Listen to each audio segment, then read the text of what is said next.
Cuando el mundo occidental contempla cómo se arroja la comida a los pueblos hambrientos de África, piensa que jamás ha de ocurrirle a él. Pero existe un hombre en Australia que dice que esa amenaza planea sobre nuestras cabezas. Peligro de escasez de comida. Considero que si el hombre puede mantener la Tierra en una situación óptima y no en un proceso constante de degradación provocado por nuestras acciones, hemos conquistado el derecho a viajar hasta las estrellas. Pero por ahora no creo que seamos bien recibidos en ningún lugar del universo. ¿Quién recibiría en su domicilio a una persona que ha destrozado su propia casa?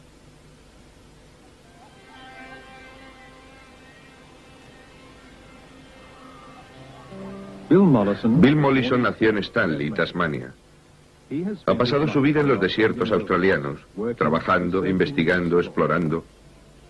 Estas actividades le llevaron a desarrollar un conocimiento profundo de la naturaleza, pero también le provocaron un conflicto con las ideas de su generación. Tras protestar por esto y por lo otro desde los años 50, comprendí que mis oponentes jamás intentarían nada. Por esta razón, en el año 1972 me separé de la sociedad, limpié un terreno entre matorrales, construí una casa y un cobertizo, planté algunos árboles y decidí vivir aislado. Pensé que a través de la historia muchos hombres disgustados con la humanidad habían decidido lo mismo. No tardé mucho en darme cuenta, fueron algunas semanas, de que no podía aislarme aquí y dejar que los bastardos lo destruyeran todo. Decidí, pues, regresar y luchar. Empleé 2 años en pensar cómo había de luchar y decidí que no utilizaría las armas convencionales, sino que recurriría al pragmatismo y con un sistema claro y metódico.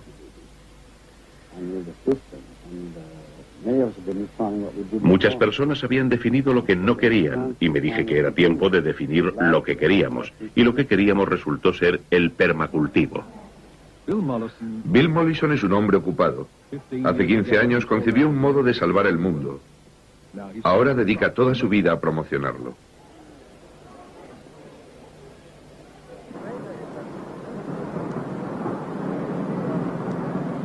En 1982 saltó a la fama al serle concedido el Premio Nobel Alternativo y ahora viaja por todo el mundo para dar a conocer lo que es el permacultivo.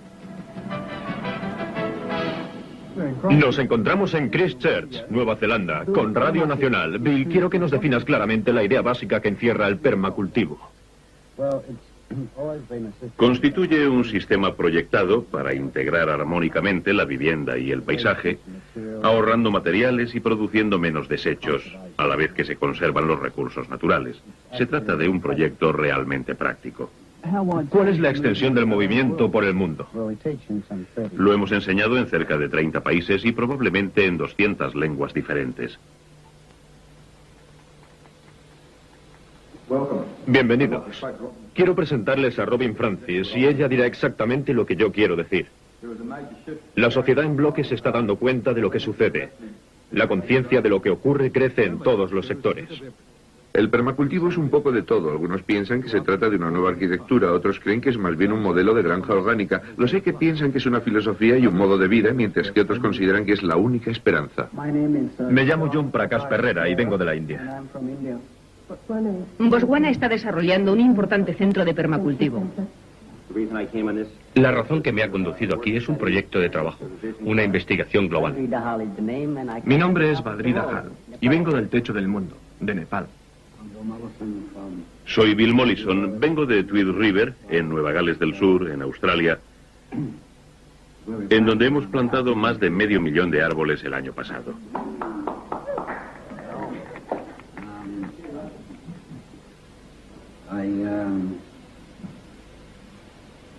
Como sabéis, yo fui quien probablemente comenzó este movimiento, o como queráis llamarlo.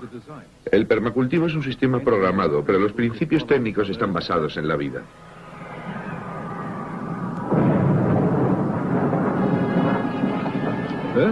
La tierra envuelta en polvo y gas, bañada en la energía de un horno de hidrógeno llamado Sol. En ella nace un sistema vital irresistible que coloniza todo el planeta.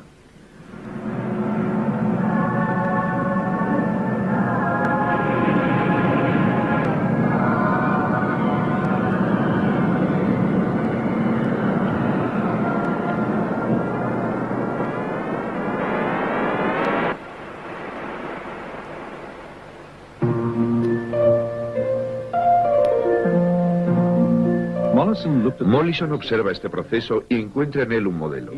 Ante nuestros ojos tenemos un sistema permanente y fecundo, aunque cada vez se hace más complejo. Es impresionante encontrarse en medio de un bosque. Estos hayedos antárticos tienen más de 1 billón de años. Existían en Gondwana, el antiguo continente que estuvo formado por Australia y América del Sur. Gracias a los millones de especies distintas que existen en ellos, han perdurado hasta nuestros días. Esta complejidad los hace adaptables y productivos.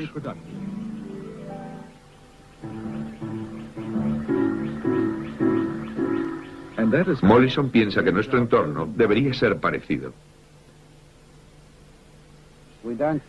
No consideramos que la idea de permanente o estable tenga nada que ver con un edificio de hormigón o una carretera de cemento. Con esa idea queremos expresar unas adaptaciones ininterrumpidas, como las que tienen lugar cuando nos movemos en una bicicleta. Expresamos la idea de una estabilidad dinámica. Aquí podemos aprender cientos de miles, millones de cosas. No es como tratar de atornillar unas piezas en una máquina o cablear un circuito. Aquí confiamos que los hongos realicen su trabajo, hagan las conexiones. Pero si perdemos el bosque, hemos perdido a nuestros maestros. El hombre debe considerar la selva y el bosque como el sistema educacional más grande que poseemos en el planeta. Podemos hacer desaparecer todas las universidades y no habremos perdido nada. Pero si perdemos el bosque, hemos perdido todo.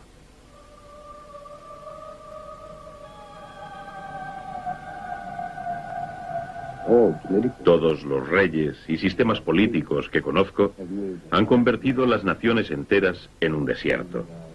Y las cosas de las cuales se muestran más orgullosos, las ciudades, canales, sistemas de regadío, etc., son los elementos que han destruido sus cultivos. Y no se ha cambiado.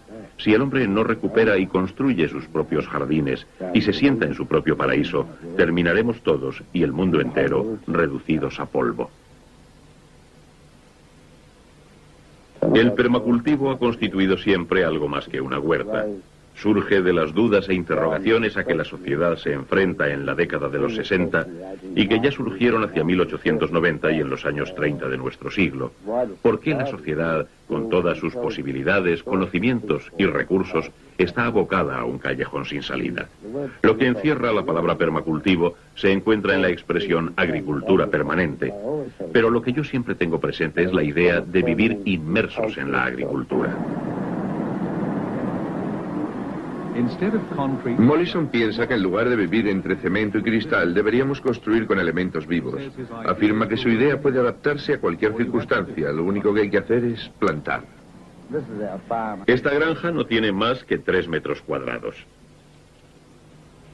Esto constituye un suplemento de 2 metros cuadrados. Existe también un espacio horizontal junto a la galería que es ideal para vides. No hay moho, no hay lluvia, no hay moho.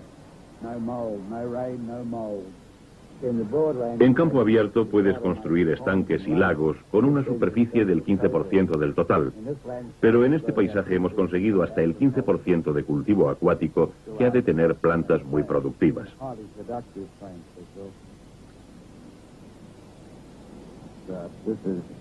Esta es acedera, buena en vitamina C. Más tarde sembraremos algunos guisantes para que trepen por esta celosía. Estas son enredaderas moradas. Tenemos también un jardín de hinojo. En el sistema acuático tenemos berros, estupendos en ensalada, y que tienen gran cantidad de vitaminas y minerales. Podemos utilizar berros de agua vietnamitas y taro. Podemos cortar algunas de estas plantas y utilizarlas como espinacas. Podemos coger raíces y fermentarlas para obtener poi y cantar canciones hawaianas. En conjunto aquí se produce la 1/5 parte de la comida que una pareja puede consumir y queda espacio libre. Además, me divierto. Es más divertido que el ajedrez.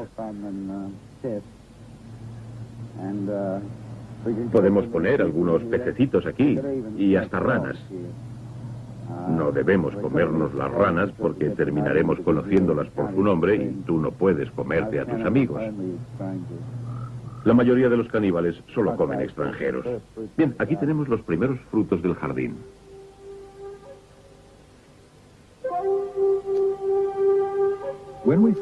Cuando por primera vez pisamos este planeta, nos desenvolvimos con nuestro ingenio, cazando y recolectando. La comida la tomábamos en abundancia del entorno y aprendimos a vivir con el medio natural en que nos movíamos.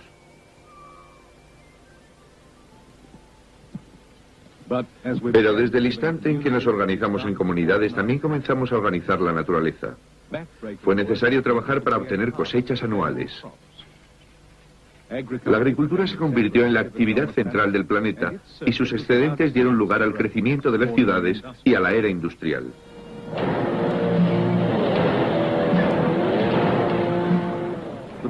Las máquinas se desplazaron hacia las granjas y los agricultores hacia las fábricas. Pero hubo que ampliar las zonas cultivables ante el incesante crecimiento de la población urbana.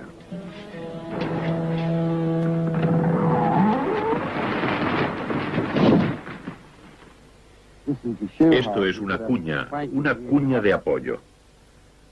Tú colocas un tablón aquí y saltas sobre ese punto. Produces un corte con el hacha y colocas una cuña. Te colocas al otro lado, cortas con la sierra y el árbol cae. A la edad de 20 años, Mollison formó parte de la generación que taló los bosques. En conjunto, desde el año 1940, hemos talado una superficie similar a la de América del Norte.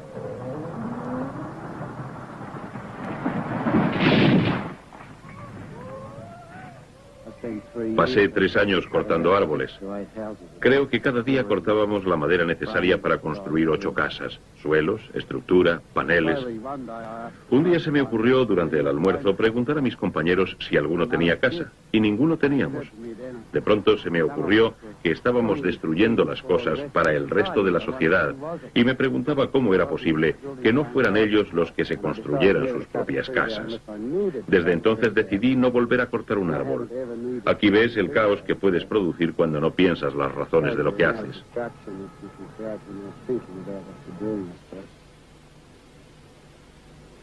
El trabajo era embrutecedor y pienso que lo que jamás podré olvidar es que nunca tenías tiempo para pensar. Terminabas loco.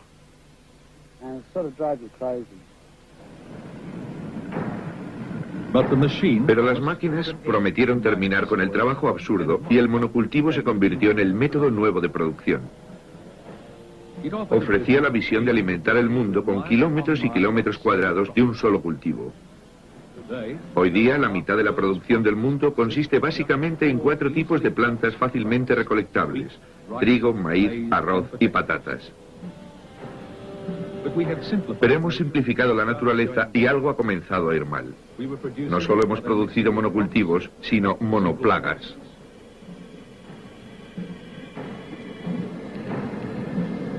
La batalla comenzó.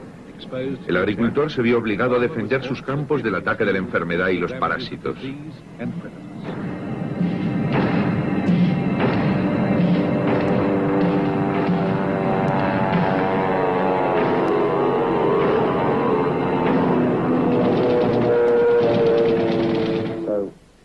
En cierto modo, la agricultura, tal y como se entiende hoy día, o tal y como se ha concebido desde 1940, no es más que la continuación de la Segunda Guerra Mundial. Desde el año 1940, el 70% de nuestro suelo ha sido destruido.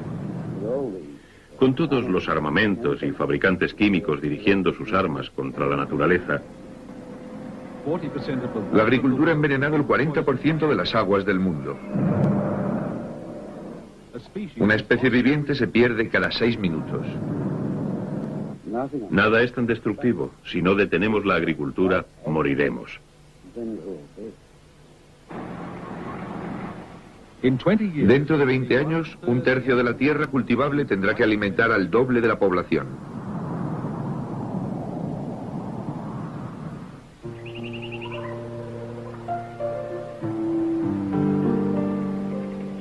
En 1954, Bill se convirtió en consejero investigador para el centro científico CSIRO y vivió durante 9 años en plena naturaleza estudiando el sistema ecológico del bosque.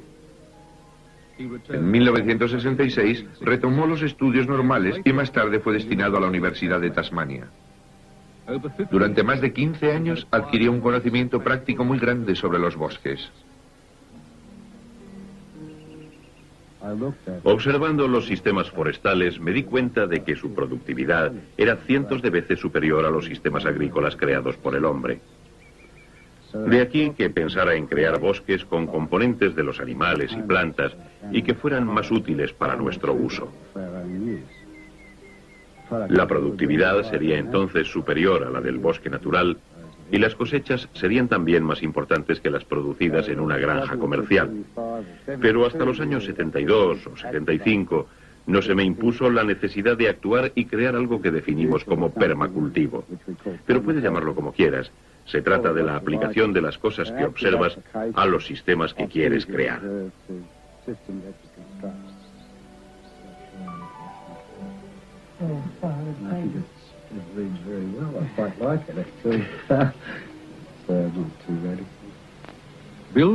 Bill está convencido de que puede construir ambientes tan permanentes como el bosque natural. En sus proyectos se integran en un sistema vivo las casas, las plantas y los animales. Comienza al otro lado de la puerta. Cada zona está constituida por un conjunto de especies que se regulan entre sí y que prácticamente no necesitan mantenimiento. Cada elemento tiene varias funciones. Un obstáculo puede ser un conducto de aire o reflejar la luz del sol para calentar las plantas. En 1978 publicó su manifiesto El permacultivo. Después se publicaron otros 2 manuales de proyectos sobre el medio ambiente y sus trabajos se han traducido a 7 idiomas. Yo no estaba preparado para lanzarme a estudiar proyectos de granjas, aparte de que me aterrorizaba la idea de proyectar para los demás. Estuve haciéndolo gratis durante algunos años, 3. Y solo cuando hube proyectado unas 300 granjas y vimos que el resultado era maravillosamente positivo, me sentí con capacidad para enseñar. Hasta ese instante no se me había ocurrido enseñar a proyectar. La tierra, todo lo que abarca nuestra mirada, no produce nada. ¿Y qué voy a hacer con ella? Solo se trata del tipo de bosque que hay que elegir. A largo plazo podemos tener madera de gran calidad. Mollison estaba preparado para enseñar a quien quisiera escucharle. Al aumentar los movimientos para salvar la naturaleza, encontró un auditorio dispuesto a escucharle. En las facultades especializadas hubo una reacción inmediata de horror y oposición, y puedo decir que en conjunto todo el claustro de profesores especializados se lanzó contra mí. Se me invitó a hablar a los estamentos científicos con la única finalidad de destrozarme. Yo estaba pisoteando sus enseñanzas.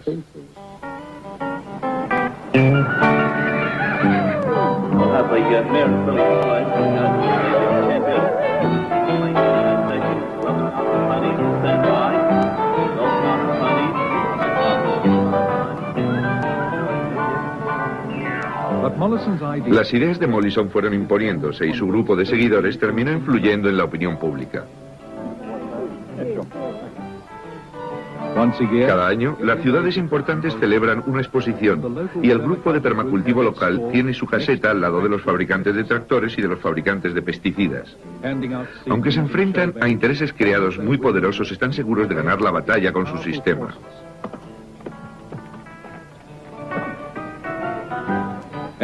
La agricultura constituye el eje cultural y económico del país desarrollado.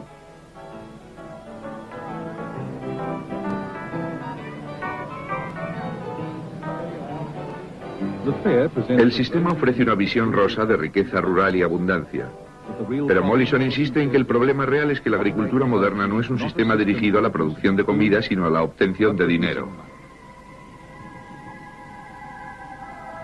Al mantener este afán de lucro, la agricultura moderna no tiene en consideración los recursos en que se apoya. Nadie paga todavía por la destrucción que existe al final de la cadena. La sociedad está atrapada en este sistema de destrucción. En lugar de eso, tú puedes plantar tu propia huerta en pocas semanas y tener hortalizas y madera para toda tu vida. Considero que es mucho más sano y responsable que la gente se prepare para esas pocas semanas de trabajo.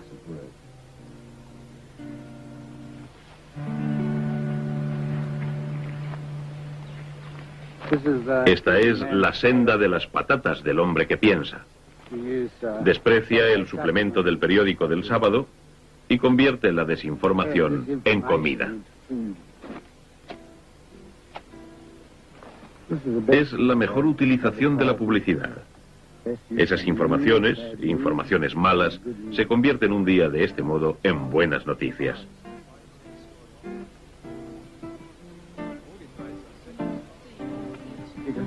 Puedes colocar paja sobre las patatas porque se abrirán camino por ella, mientras que para otras plantas sería mortal. El cavar produce trabajo. El trabajo origina el cavar. Las malas hierbas exigen la azada. El cavar produce los hierbajos. Causa y efecto, un círculo vicioso. Las capas de paja imitan el manto de desechos del suelo del bosque. Retienen el agua al impedir la evaporación y también controlan las malas hierbas.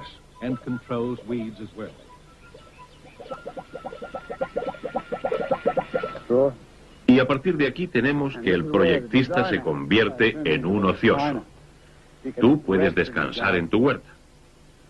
Si lo has plantado en condiciones, puedes aducir que tienes trabajo en el jardín y serás invisible para los de casa, factor importante para un jardinero perezoso. Aquí se ahorra una gran cantidad de trabajo y de suelo, pero existen otras posibilidades también. Y el guisante, que es una legumbre muy buena, dura algunos años.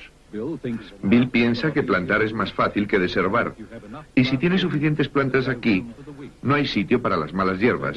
De aquí que el único trabajo que necesita el jardinero es una supervisión relajada mientras contempla el trabajo maravilloso de la naturaleza.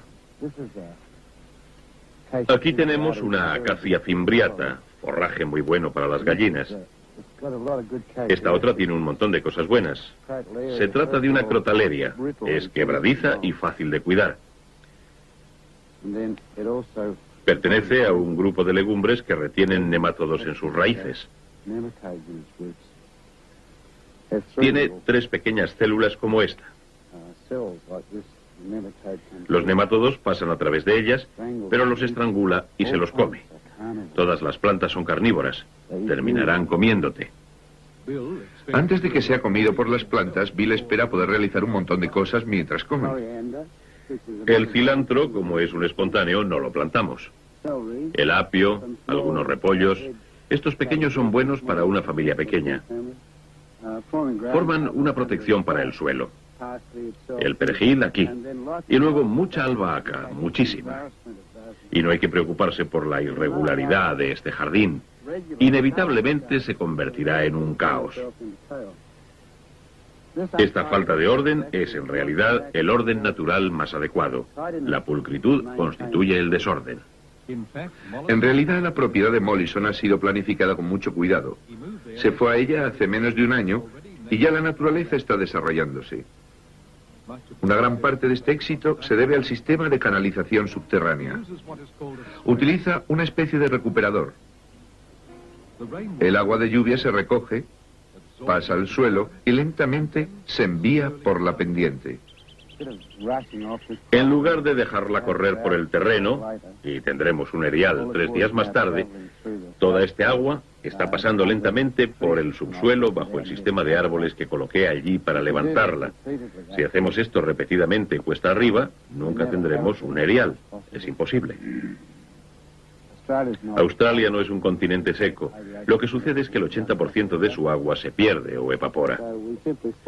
Lo que en realidad hacemos es retardar la marcha de los recursos a través de la tierra, en este caso el agua, y por medio de presas conseguimos que cumplan con sus obligaciones.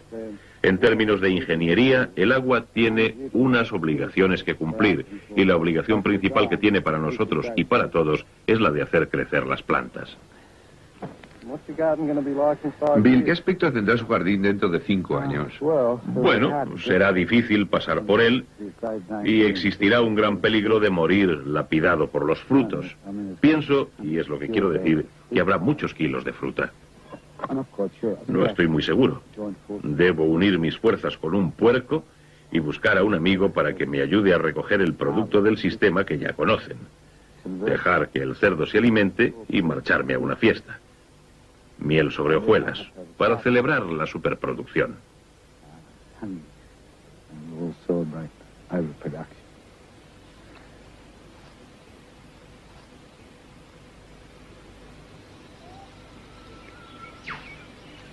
Bill espera que su jardín se haga tan tupido como este bosque. Pero un bosque es algo más que un conjunto de árboles y plantas. También es el hábitat de muchos animales. Puedes considerar un animal como una parte móvil del bosque. No es algo separado de él. Los pichones vienen al bosque y comen sus frutos de lo alto de los árboles y los llevan fuera del bosque y de este modo lo amplían. Por lo tanto, los pichones son plantadores y un sistema de ampliación de este bosque. El wallaby no puede existir sin los hongos sin el árbol no puede existir sin los hongos ni el wallaby. Es un círculo.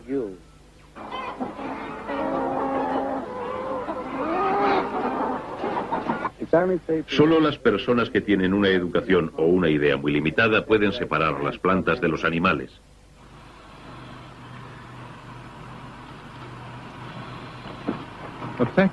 En una granja mecanizada, el pollo vive en una jaula de alambre, reacciona con una máquina automática de alimentación y termina en un horno.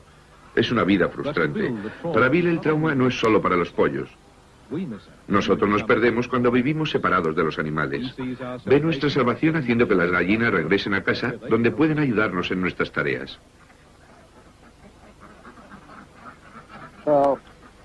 Las aves de corral, patos, gallinas, ocas, tienen una parte muy importante en un sistema de permacultivo. Tienen funciones muy específicas. La gallina, en un jardín de permacultivo, hace el oficio de una máquina trituradora. Ejecuta un control de enfermedades al comer los frutos podridos y las larvas de los insectos que los infestan. En contraprestación, la gallina recibe todo lo que necesita: protección, compañeras y comida. Y nada de lo que hace es contrario a su naturaleza.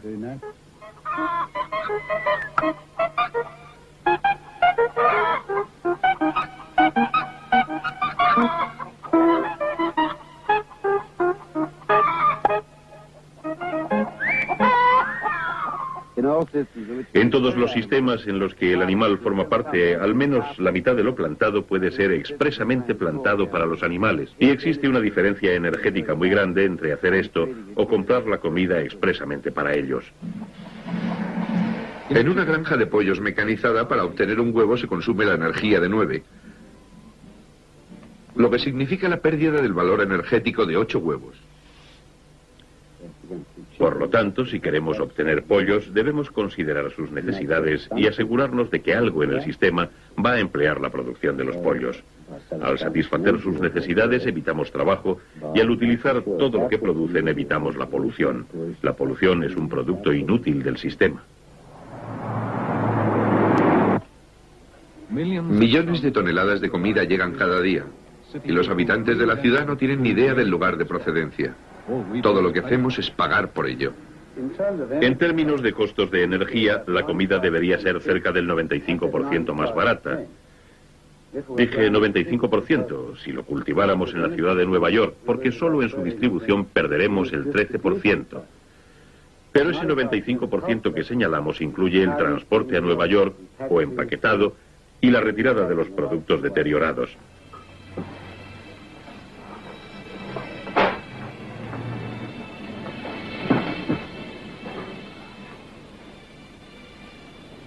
Al pasear la mirada por cualquier supermercado, es duro de creer que exista nadie con hambre en el mundo o cualquier crisis de alimentación. Y sin embargo, muy pocos productos provienen de algún sitio próximo a la ciudad. La mayoría se han producido a miles de kilómetros de distancia. Y bastaría una huelga de 3 días de los transportes y nada de lo que vemos estaría aquí.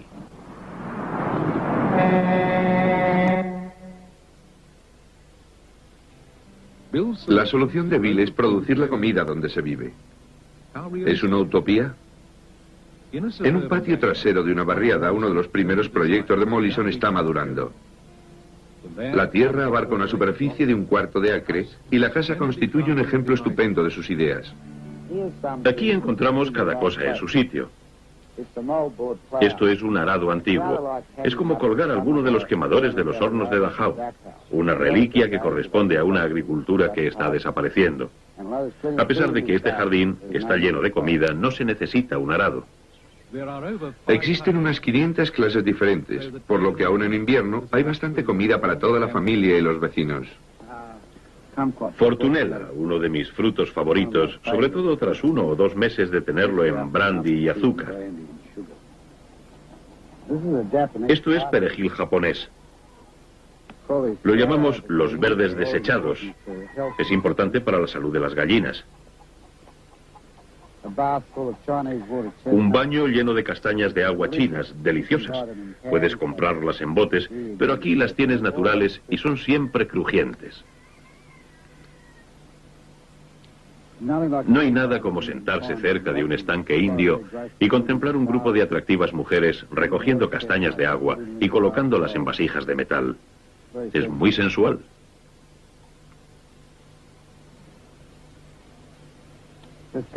Este jardín tiene una gran variedad de especies y en cualquier época del año algo florece. Tenemos lavanda y por todo el jardín existen colmenas, por lo que durante el invierno puedes ponerte bastante alegre con licor de hidromiel.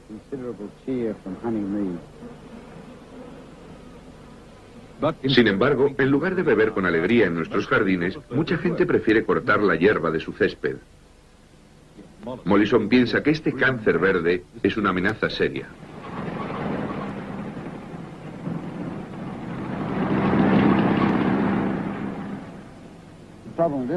El problema con esta plantación es que, a pesar de todo, necesita más trabajo de lo que consideramos lógico para el cultivo de alimentos. Y no tiene ninguna utilidad. El costo de mantenimiento se eleva a $4 por 30 centímetros cuadrados al año, sin contar el precio del combustible, la mano de obra y la tarea de conservar en la ciudad estas extrañas creaciones que nadie realmente utiliza.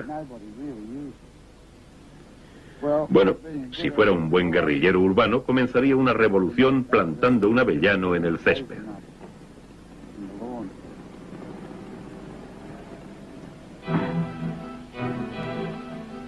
La gente puede que no utilice el césped, pero lo cuidan.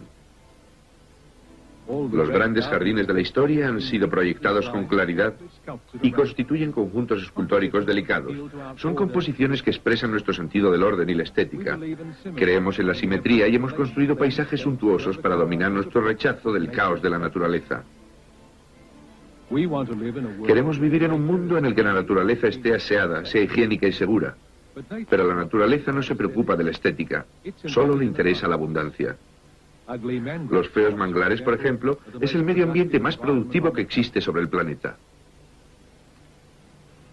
Siempre nos hemos acercado a los mangles con cierta reserva. No son fácilmente accesibles, son barrocos, tienen un olor fuerte y son rugosos.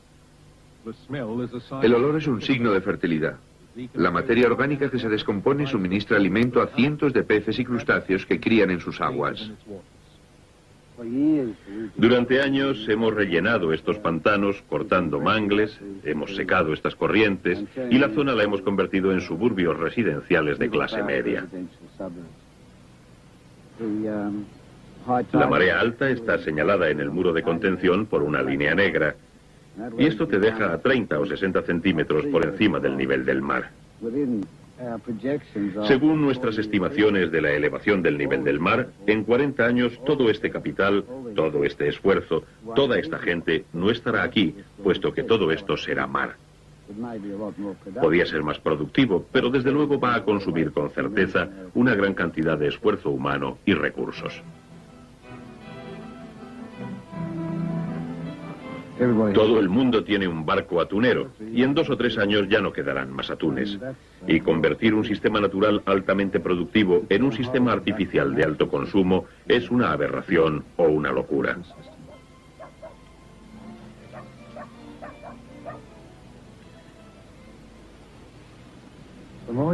Cuanto más se mueve uno en torno a lugares como este, más surrealistas son. El césped está dando lugar a astroturf. Existen montones de televisiones en esta barriada. Creo que deben de estar viendo películas de la vida en la selva. Y existen vehículos todoterreno de 4 ruedas motrices que pueden llevarte hacia la selva. Es como pensar que están buscando lejos lo que delante de sus narices está desapareciendo progresivamente.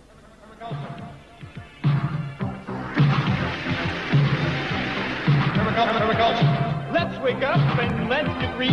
Stop complaining and take the wheel.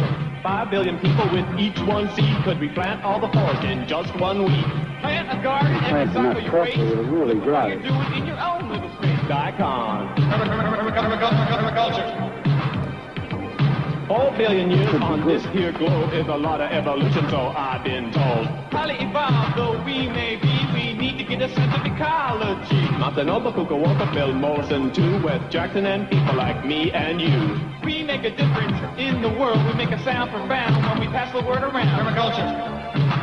Permaculture. Permaculture. Permaculture. Permaculture.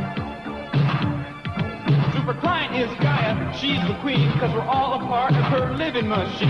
It's up to us, the permaculture crew, to see this madness through and through. Set an example for the world to see, bring our mother back to harmony. Uno de los peligros más graves al que nos enfrentamos es que en estos instantes estamos jugando con la estructura genética de las cosas. Uno de los ejemplos más claros es el tratar de evitar que se hielen las fresas. Me refiero a que en California han alterado la naturaleza de una bacteria, Pseudomonas syringae, con el fin de que la helada no afecte a la cosecha. Esto constituye una alteración genética. Esa misma bacteria es un organismo muy eficiente para la formación de las nubes y puede que estemos dependiendo de esa bacteria y similares para obtener la lluvia. Vamos pues a impedir la lluvia en el mundo al tratar de evitar que la escarcha caiga sobre una cosecha de fresas californianas. Debemos hacer recaer toda la culpa en los científicos, que hoy día son básicamente inconscientes. Bill considera que antes de manipular los componentes genéticos individuales deberíamos comprender su papel en el sistema planetario. Ya hemos desestabilizado en parte los modelos climáticos y apenas sabemos cómo controlarlos. Sin embargo, nuestros recursos más necesarios los suministra la naturaleza. Pensamos que el agua es abundante, cuando en todo instante solo el 3% es potable y casi toda está en forma de hielo. La parte restante está en continuo movimiento y es purificada en la medida en que el sol acciona su ciclo. Los bosques constituyen la bomba más importante y los colectores principales de este ciclo y captan las 3/4 partes de este agua. Por cada 3 pulgadas de este desecho podemos absorber 1 pulgada de lluvia. Sobre el suelo existe pues una alfombra muy absorbente. Tú puedes considerar básicamente el bosque natural como un sistema de árboles o como un lago.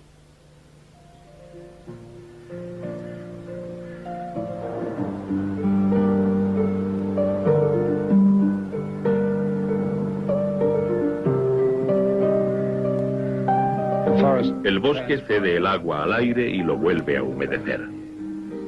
De aquí que sea un generador de nubes. Al mismo tiempo, la selva libera colonias de bacterias a las corrientes de aire y tales bacterias serán los núcleos de hielo para las nubes. De aquí que los bosques sean en todos los sentidos los creadores de su propia lluvia. Un bosque crea 5 o 6 veces más lluvia que un paisaje desolado. Por lo tanto, el río y el bosque están en una interdependencia constante. El río viene a ser para el bosque lo que la savia para el árbol, y a la vez suministra elementos nutritivos en 2 direcciones. El pescado suministra el fosfato que alcanza el bosque a través de los pájaros y animales, mientras que el bosque suministra al río hojas. Si en este medio eliminamos el bosque a favor de la agricultura, tenemos tal vez un 14% de los elementos nutritivos de todo el sistema en el suelo. Y si perdemos el suelo, perdemos dichos elementos y perdemos el juego. En muchas partes de la Tierra, el juego ya se ha perdido. Haití no tiene tierra, la roca está al descubierto. En Etiopía el hambre está causada por un descenso de la producción agrícola del 4000%. La mayor parte de los bosques del mundo se han talado para vender la madera a los países ricos. Si se vive en una tierra estéril, la población se ve obligada a destruir los pocos recursos que todavía puedan existir para poder sobrevivir hasta el fin de la semana. Nos es posible extender el bosque sobre superficies históricamente asoladas por nosotros,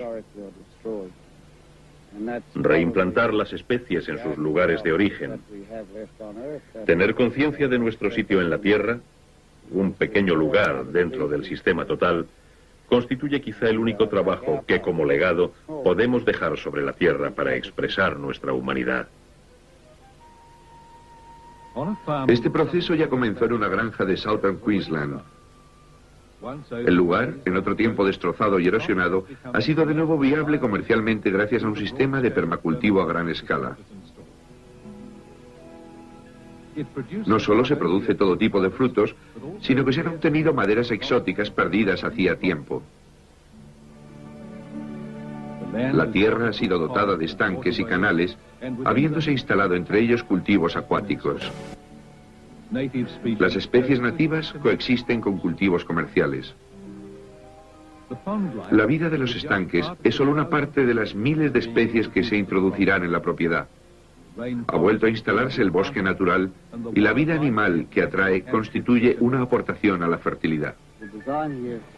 El proyecto es plantar aquí estas pequeñas palmeras y helechos para formar un amplio pasillo.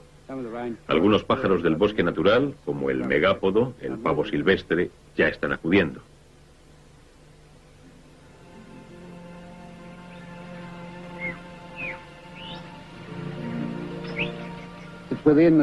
Dentro de estos lugares, frescos y sombreados, es donde tiene lugar la vida salvaje.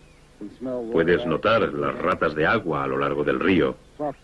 Hay grupos de comedores de miel que van a través de este espacio y con frecuencia puede verse la llegada de pichones del bosque.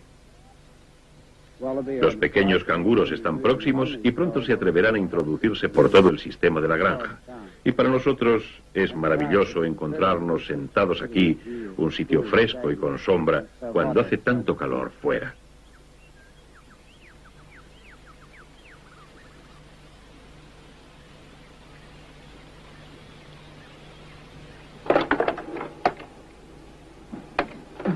Es como el final de un partido en una tierra árida. El acto último es la alegría.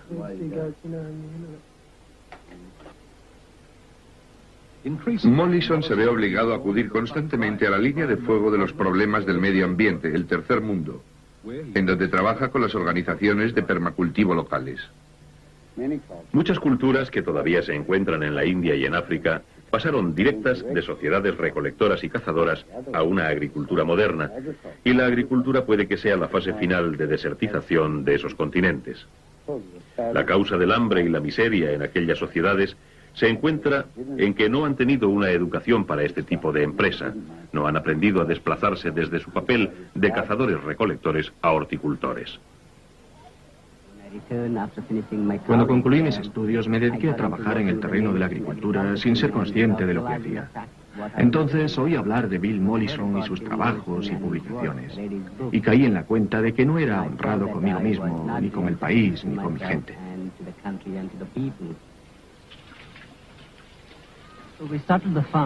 Comenzamos la granja con la idea de hacer algo con la gente, mostrándoles cómo construir con lo que tienen a mano.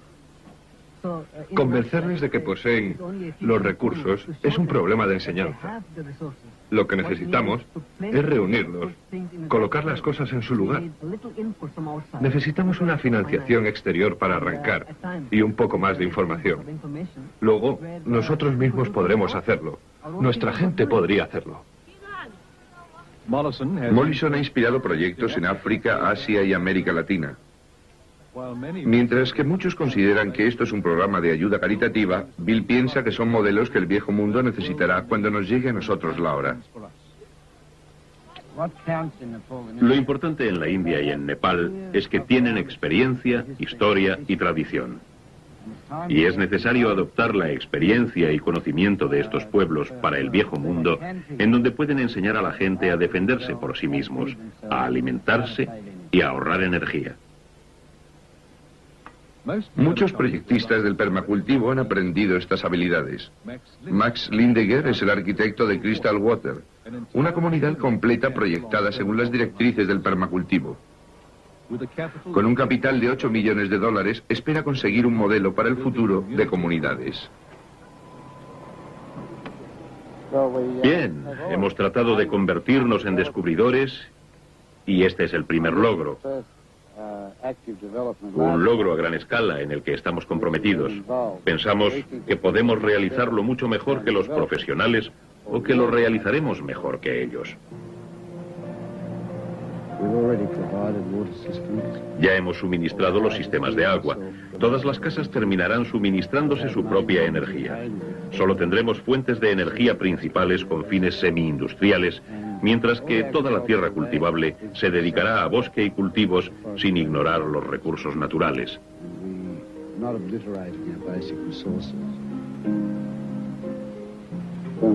Cuando por primera vez, en 1975, propuse el permacultivo, solo existía un modelo en mi patio. Hoy día existen, que yo sepa, miles, cientos de miles.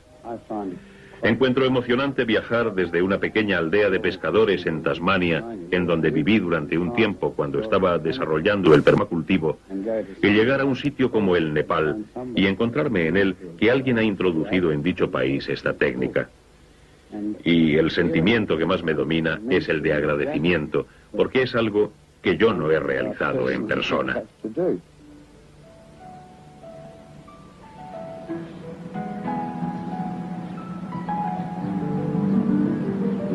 Ha llegado el momento de enfrentarse a la realidad y dejar de considerar esto como una actividad de apoyo. Al permacultivo se le denomina una actividad alternativa. Se le denomina. Por lo tanto, ha de llegar a ser el modelo de agricultura en una sociedad futura, mientras que todos los financiamientos deben considerar estas finalidades. 600.000 millones en fondos éticos.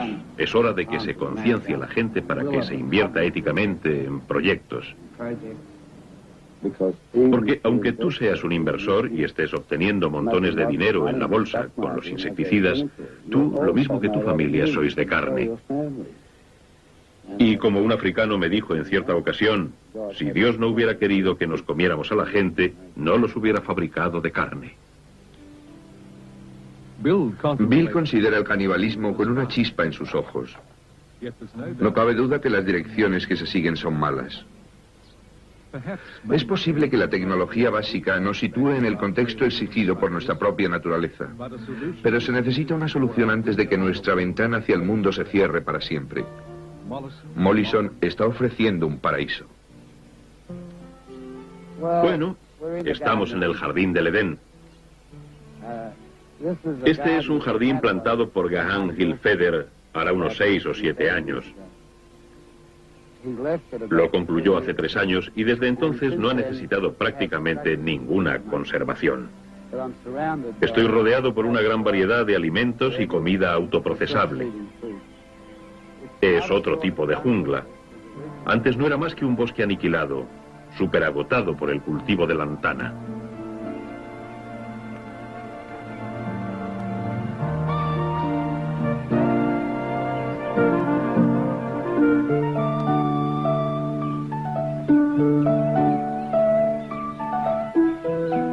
Aguacates a la altura de la cabeza, aguacates a la altura del suelo y mandarinas.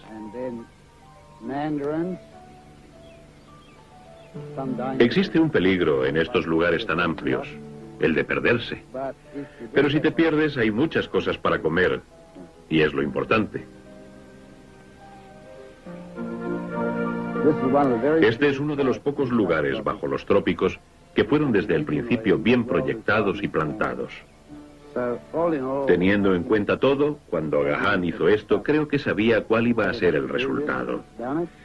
Y todavía la gente me pregunta, ¿funcionará el permacultivo? Yo les respondo, ¿crecerán las plantas?